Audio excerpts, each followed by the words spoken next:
Athesis Podcast Network. Un fatto, un fenomeno, un grande avvenimento. Vi racconteremo perché una parola può diventare una chiave interpretativa per capire il mondo. Perché siamo arrivati a questo? Da cosa ha origine quello che sta accadendo?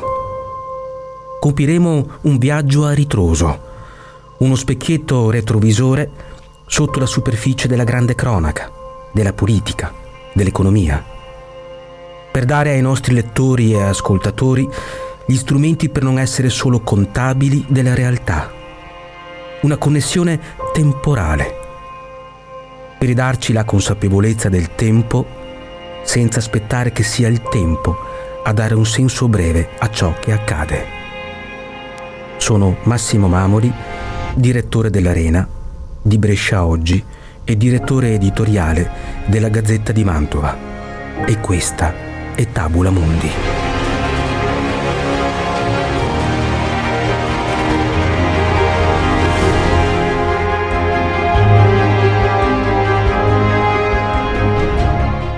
Il voto delle ultime elezioni regionali ha una parola che forse più di ogni altro territorio ha una forte connotazione identitaria. Veneto. Non che nell'Italia dei campanili manchino campanilismi, appunto, o rapporti di amore-odio nei confronti del capoluogo regionale, ma su tutto prevale la percezione di appartenere ad un microcosmo, ad un'area culturale identitaria che ha attraversato compattamente la storia. D'altro canto, già l'antica Roma aveva avuto a che fare con i Veneti, che si dimostrarono alleati leali e sicuri nel percorso di espansione della Repubblica Romana nell'Italia settentrionale. Alcuni decenni prima della nascita di Cristo, i Romani fondarono diversi municipi in territorio veneto, concedendo la piena cittadinanza a coloro i quali vi risiedevano. Nella partizione dell'Italia in regioni da parte dell'imperatore Ottaviano Augusto, la decima fu battezzata Venezia ed Istria e abbracciava sostanzialmente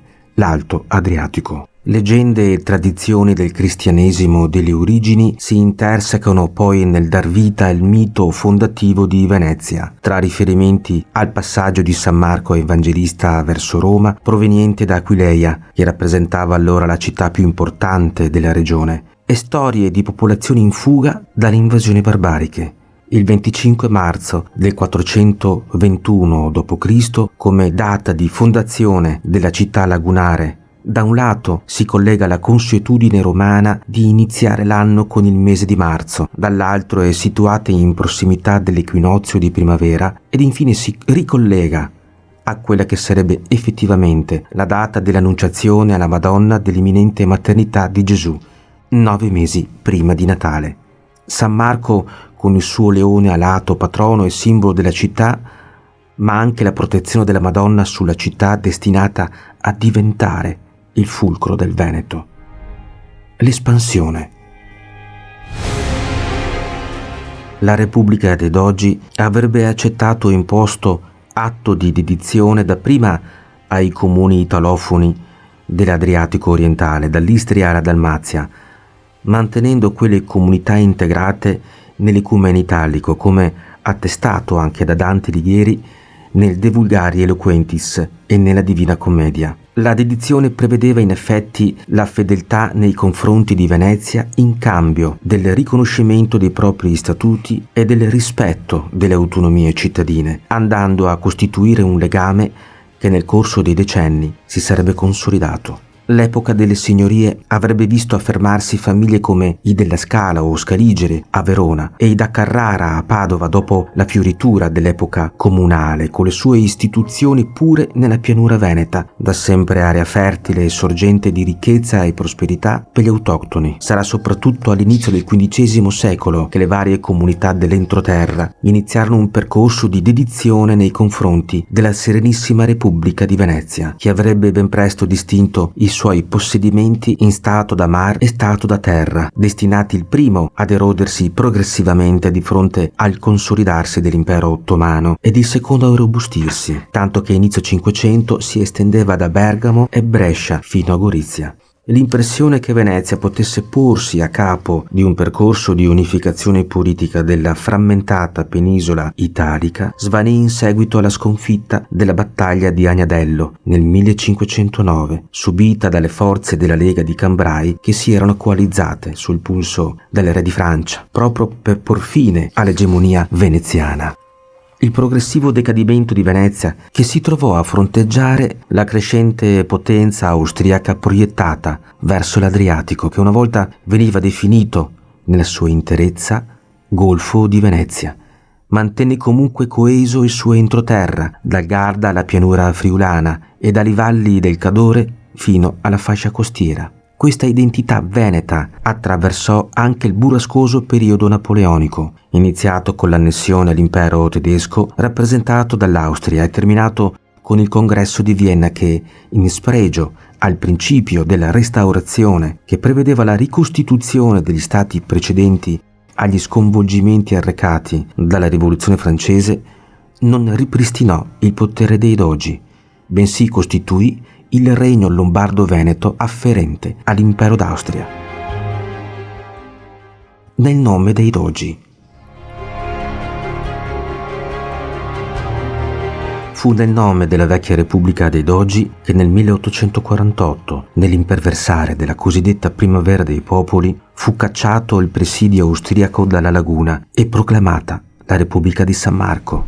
Tuttavia sulle bandiere degli insorti il leone marciano si presentava sul tricolore verde bianco rosso, attestando l'adesione al più vasto fenomeno risorgimentale. Nel 1863 il glottologo goriziano, grazie a Dio Isaia Ascoli, individuò le tre Venezie per definire le aree culturali italiane ancora sottoposte alla dominazione asburgica dopo che il 17 marzo 1861 si era costituito il Regno d'Italia. La Venezia tridentina, cioè il Trentino, la Venezia Giulia, con Gorizia, Trieste e Listria, e la Venezia Euganea, comprendente Veneto e Friuli. Quest'ultima sarebbe stata annessa all'Italia nel 1866, in seguito alla terza guerra d'indipendenza, ma sino alla fine del secolo si sarebbe registrata un'emorragia di veneti che di fronte alla miseria preferirono emigrare nelle Americhe, andando a costituire comunità di corregionali che ancora oggi mantengono la propria identità ed i legami con la terra di origine. La Grande Guerra. Il Veneto si sarebbe poi trovato sulla prima linea di quella che i contemporanei definirono la Grande Guerra, rischiando di venire invaso dalle truppe austro-ungariche nella primavera del 1916, quando si combatté quella che la storiografia austriaca definì Strafexpedition, cioè la spedizione punitiva partita dal Trentino nei confronti dell'Italia, che aveva tradito la Triplice Alleanza e che dal nostro punto di vista restò agli annali come la battaglia degli Altipiani. Una striscia di Veneto orientale sarebbe invece stata occupata nell'autunno del 1917 dopo la ritirata di Caporetto e la resistenza sulla linea del Piave e del Monte Grappa. Vittorio Veneto avrebbe altresì segnato l'avvio dell'offensiva che avrebbe portato alla vittoria italiana del 4 novembre 1918. Nel dopoguerra le pulsioni migratorie dei Veneti furono veicolate dal regime fascista verso le colonie nelle città di fondazione, ove a contadini e reduci del conflitto si garantivano una casa ed un terreno da coltivare. Regione di forte attività partigiana, sia di matrice comunista che patriottica, il Veneto fu teatro delle aspre offensive antiguerriglia portate avanti dai tedeschi come quella nell'area attorno a Bassano del Grappa, culminata con l'impiccagione di partigiani lungo il principale viale cittadino.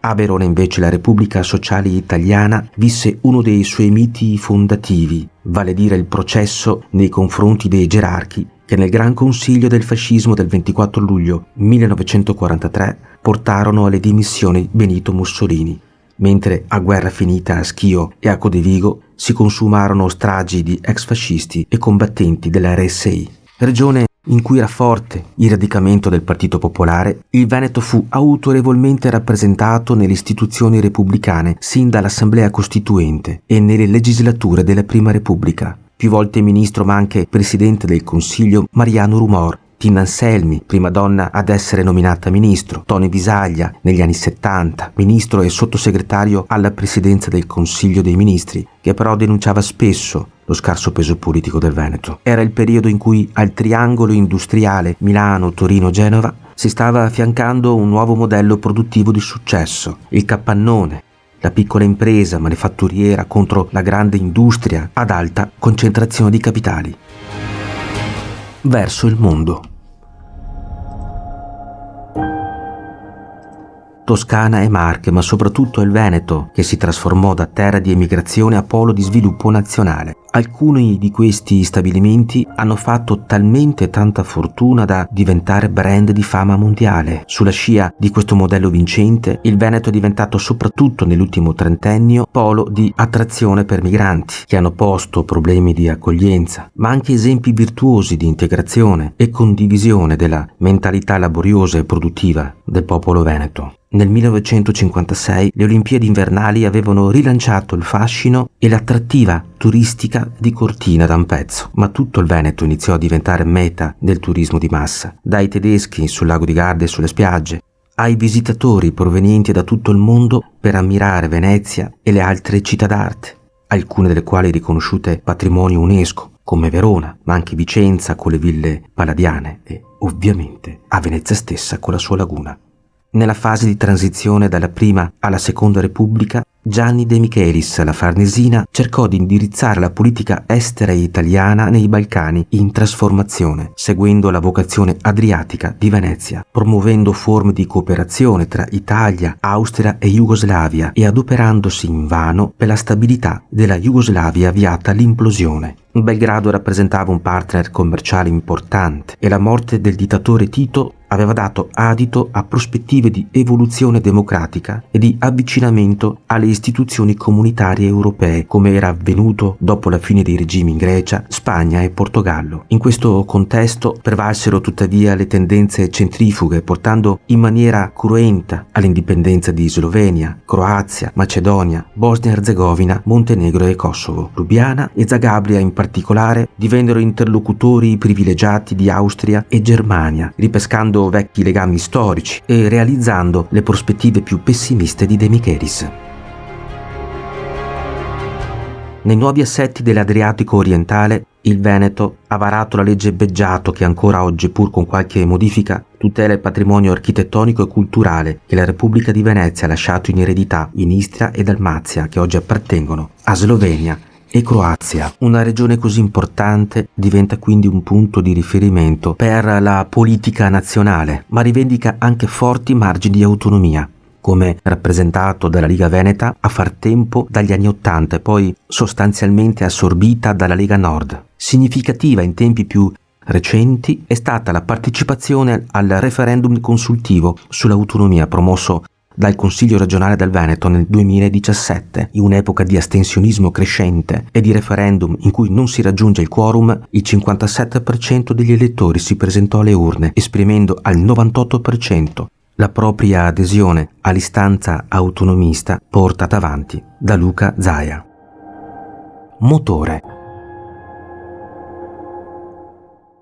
Motore dell'economia nazionale, ma erede di consolidate prassi di autogoverno, il Veneto per contributo al PIL e come popolazione rappresenta una delle regioni strategiche in Italia, proiettata verso i commerci internazionali, con il sistema viario che si sviluppa lungo la valle dell'Adige, da Venezia verso l'Adriatico e le rotte marittime verso quell'Oriente che sta diventando sempre più rilevante per l'economia mondiale.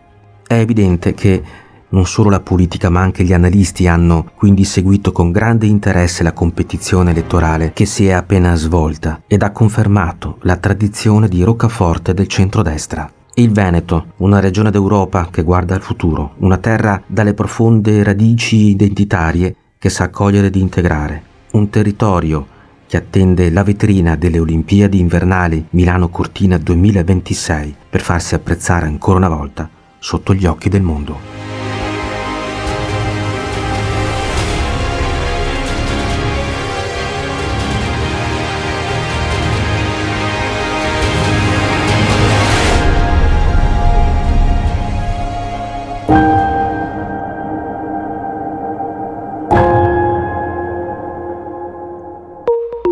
Ipnotesis Podcast Network.